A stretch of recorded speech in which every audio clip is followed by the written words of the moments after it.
ગીર સોમનાથ જિલ્લાના કોડીનારમાં જબરજસ્ત પેચ ફસાયો છે। તાલુકા પંચાયતમાં કોંગ્રેસને બહુમતી છે એક સીટની, પરંતુ તોડજોડની રાજનીતિ પણ શરૂ થઈ છે। ત્યારે કોંગ્રેસના જીતેલા ઉમેદવારો દ્વારકાએ દર્શન ગયા ત્યારે પોલીસ ત્રાટકે છે ને ત્યારબાદ તેમના પર ધાક ધમકી આપીને દમ મારવામાં આવતા હોય તેવા આક્ષેપો કરવામાં આવી રહ્યા છે। સાથે જ કારડિયા રાજપૂત સમાજના જે આગેવાન છે મનોજ મોરી તેમની પણ અટકાયત કરવામાં આવ્યો, કોઈ કારણ અત્યારે સામે નથી આવ્યું તેવા પરિવારના આક્ષેપો છે। શું મામલો છે, શું કહી રહ્યા છે પરિવારજનો, વિગતે વાત કરીએ। વૈષ્ણવજન તો તેને કહીએ જે પીડ પરાઈ જાનાને રે। દર્શક મિત્રો, નવજીવન ન્યૂઝમાં આપનું સ્વાગત છે। હું છું ફૈઝાન। આ વખતે સ્થાનિક સ્વરાજ્યની ચૂંટણીના પરિણામે સૌ કોઈને ચોંકાવ્યા। વાત કરીએ તો ગીર સોમનાથ જિલ્લાની કોડીનાર તાલુકા પંચાયત, જ્યાં ભારતીય જનતા પાર્ટીના પૂર્વ સાંસદ દીનુ બોઘા સોલંકીનો આગળ મનાતો હતો, ત્યાં આ વખતે કોંગ્રેસે ગાબડું પાડ્યું। 12 જેટલી સીટો જીતી, જ્યાં કોંગ્રેસ 12 ઉપર અને ભાજપ 11 ઉપર છે ને એક અપક્ષ ઉમેદવારે જીતી। આમ આને જ લઈને ત્યાં કોંગ્રેસની તાલુકા પંચાયત બની રહી છે। પરંતુ આજે જીતેલા ઉમેદવારો છે તે દ્વારકાધીશના દર્શન કરવા માટે ગઈકાલે રાત્રે ગયા। દ્વારકેશ રેસ્ટોરન્ટમાં તેઓ રોકાયા હતા। આ દરમિયાન રાત્રિ એવા આક્ષેપ છે કે દ્વારકા પોલીસનો કાફલો છે તે આ રેસ્ટોરન્ટમાં ત્રાટકે છે ને ત્યારબાદ જે જીતેલા ઉમેદવારો છે તેમને ધમકાવવામાં આવ્યા હોય તેવા આરોપો કોંગ્રેસના નેતાઓ લગાવતા નજરે પડી રહ્યા છે। આના જ કારણે મામલો ગરમાયો છે।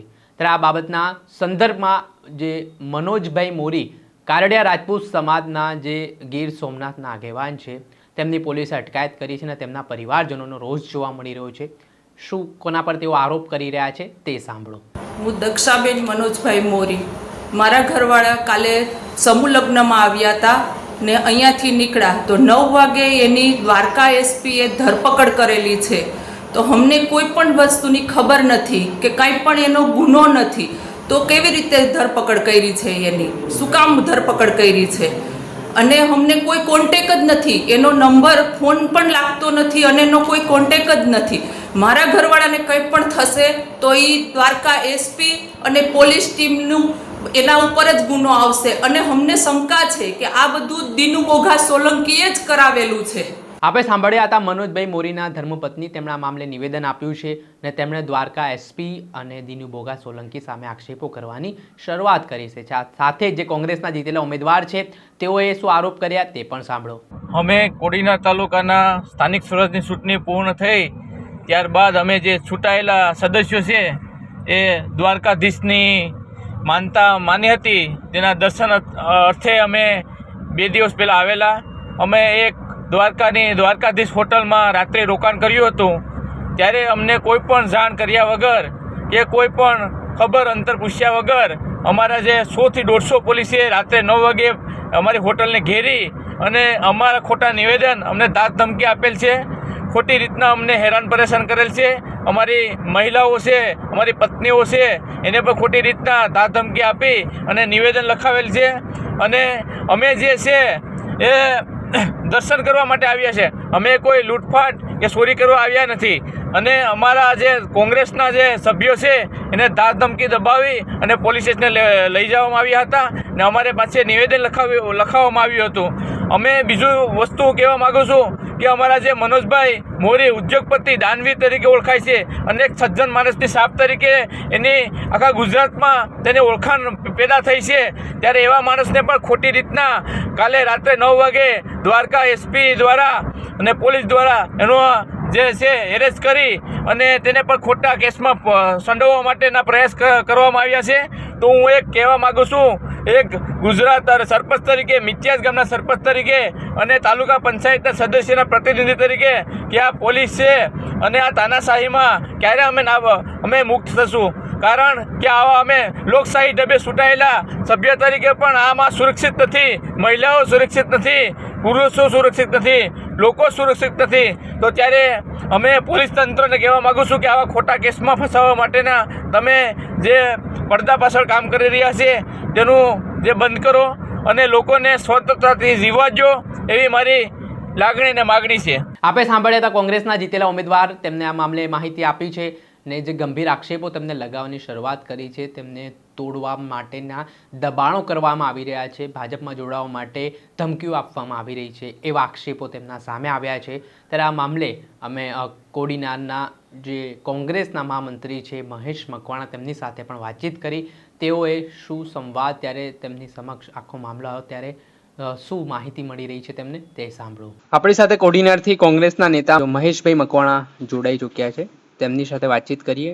શું સમગ્ર મામલો છે, કેમ કે તેમના જે ઉમેદવારો દ્વારકાએ દર્શને ગયા હતા, ત્યારબાદ પોલીસ અચાનક એક ગેસ્ટ હાઉસમાં ત્રાટકે છે અને જે ઉમેદવારો હતા જીતેલા તેમને ધાક ધમકી આપવામાં આવી હોય તેવા આક્ષેપો લાગી રહ્યા છે.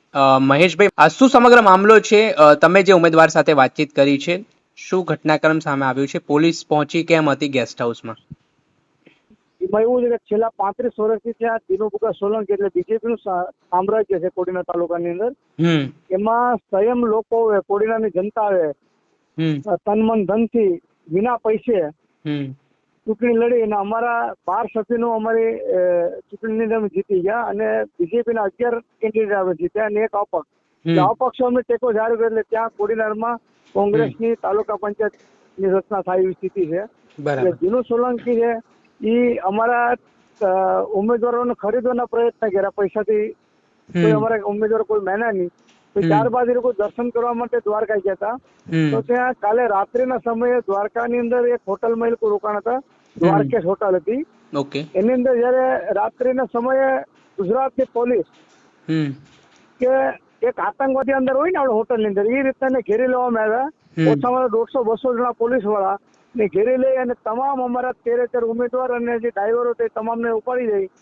એમાં અમારે લેડીઝ બહેનો પણ હતી, માતાઓ પણ હતી. તમામને ધમકાવી અને લઈ ગયા અને કોઈ નિવેદન એવા લખાવ્યા આ લોકો ન માન્યા એટલે. ત્યારબાદ જિગ્નેશભાઈ મેવાણી દ્વારા આઈજી અને એસપી સાથે વાત કરતા ને રાત્રિના સમયે છોડી દેવામાં આવ્યા. પણ ત્યાંના જે અમારા કોડીનાર તાલુકાના વતની મનોજભાઈ મોરી એ કોડીનારથી ઓખા જવા રવાના એટલે એને દ્વારકા પોલીસે રાત્રિના સમયે આપણે અપહરણ કરી દિનુભુગાના કહેવાથી એને અજ્ઞાત વિસ્તારમાં એક લઈ જવામાં આવ્યા. હાલમાં પણ હજી એની ક્યાં વિસ્તારમાં છે કોઈને ખબર નથી. એના ઘરના દક્ષાબેને હમણાં સોશિયલ મીડિયામાં એક વિડીયો વાયરલ કર્યો અને એસપી અને દિનુભુગા માથે કાયદેસરનો આક્ષેપ કરવામાં આવે. વાસ્તવિકતામાં એન્કાઉન્ટર થાય, એને મારી નાખવામાં આવે એ પણ અમને દેખાય છે નહીં. કોડીનારની અંદર 18 વર્ષની સાથે એ માણસ કામ કરે છે જમીનથી સાથે જોડાઈને, અને લોકો ગરીબ માણસ માટે તો એ અમારા કોડીનાર તાલુકાનો એક દાતા ગણવામાં આવે છે.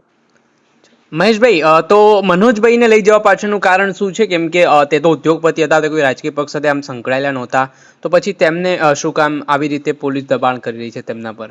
મનોજભાઈના શાળા સુનિલભાઈ રાઠોડ જિલ્લા પંચાયત વડનગર સીટ અમારી કોડીનાર તાલુકાની, એ 4200 મતથી જીતી જાય છે. એટલે આ દિનુ સોલંકી એ મનોજભાઈને ધમકાવે કે તું તારા શાળાને કે રાજીનામું દઈને મારી સાથે જોઈન્ટ થઈ જાય. બરાબર. એટલે મનોજભાઈ છે બરાબર, એ રાજકીય માણસ નથી એટલે એમાં એગ્રી થતા. એટલે એ દિનુ ભગત એના શાળાને જોઈન્ટ કરવા માટે થઈ અને આ મનોજભાઈ નું અપહરણ કરાવે પોલીસ દ્વારા. એક ખોટો ગંભીર ગુનો કઈ પણ દાખલ કરવામાં આવ્યો ગુજરાતમાં અને એની ધરપકડ કરવામાં આવે છે. બરાબર. તો હવે શું કાયદાકીય કોઈ કાર્યવાહી તમે કરી રહ્યા છો? શું માંગ છે તમારી? આવનારા દિવસોમાં અમે નામદાર હાઈકોર્ટ ની અંદર પિટિશન દાખલ કરીએ છીએ. અમારા 13 ઉમેદવારને આવી રીતના દ્વારકા પોલીસ અને એસપી સાથે મેં વાત કરી તો એસપી મારે તોછડાઈમાં મને વર્તન કરે છે. બરાબર. એ કે અમારો અધિકાર છે, અમારે કેમ પૂછપરછ કરવી. સાહેબ, હું કોડીનાર તાલુકાનો જિલ્લાનો મહામંત્રી મહેશભાઈ મકવાણા બોલું છું સાહેબ. તો તમે આવી રીતે ગેરવર્તન ન કરો એમ. તો અમારી સાથે ગેરવર્તન કરવામાં આવ્યું, કોઈ ડિટેલ ના આપી. અને ત્યારબાદ અમને ત્યાં વકીલને બોલાવવામાં આવ્યા કે ભાઈ અમારે જે મનોજભાઈને ઉપાડી જવામાં આવ્યો તો ગુનો કયો છે એમ. તો વકીલને પણ કોઈને મળવા નથી કે ક્યાં મનોજભાઈ છે એમ, મનોજભાઈ મોરી. ખૂબ ખૂબ આભાર મહેશભાઈ, તમે જોડાયા ને આ મુદ્દે તમે પ્રતિક્રિયા આપીને અમને આખી વિગત જણાવી. હવે જે આ સમગ્ર બનાવ સામે આવ્યો છે તે મામલે અમે દ્વારકાના એસપીને પણ સંપર્ક કરવાનો પ્રયાસ કર્યો અને જે તેમના પર આક્ષેપો થઈ રહ્યા છે તેમાં તેમને ખુલાસો માંગવાનો પ્રયાસ કર્યો કે આમાં હકીકત શું છે. ત્યારે દ્વારકા એસપીનો સંપર્ક છે તે થઈ શક્યો નહોતો. તેમનો ફોન સતત વ્યસ્ત આવતો જોવા મળ્યો, જેના કારણે તેમનું વર્ઝન છે તે આવી શક્યું નથી. પરંતુ તેમનો વર્ઝન આવશે તો ચોક્કસથી અમે વર્ઝન પણ તમારા સમક્ષ મૂકીશું. પરંતુ આજે પરિસ્થિતિ નિર્માણ પામી છે તેના કારણે રાજકારણ ગરમાયું છે. દર્શક મિત્રો, આવા જ નવા વિડીયો સાથે આપને માહિતગાર કરતા રહીશું, એટલે નવજીવન ન્યૂઝ જોતા રહો.